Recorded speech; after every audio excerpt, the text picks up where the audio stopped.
صفا بیت المال شاخ بھینسہ کی جانب سے عظیم الشان جلسہ تقسیم اسناد و انعامات گریٹ فنکشن ہال مدینہ کالونی میں نہایت ہی شاندار انداز میں منعقد کیا گیا۔ پروگرام کا آغاز مفتی عرفان کی تلاوت کلام پاک سے ہوا۔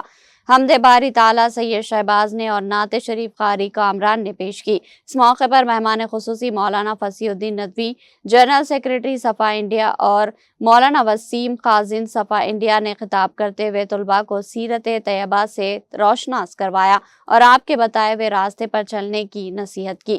مقامی علماء اکرام مولانا شاہد غفران اور حافظ عبداللطیف نے بھی اپنے پرمغز اور نصیحت آمیز خطابات سے بچوں کی رہنمائی فرمائی۔ واضح ہے کہ صفا بیت المال بھینسہ کی جانب سے منعقدہ سیرت کو اس تحریری مقابلوں میں 600 طلباء و طالبات نے شرکت کی تھی۔ اس مقابلے کے تحت سینئر و جونیئر سطح پر 45,000 روپے نقد انعامات اور اسناد تقسیم کی گئی۔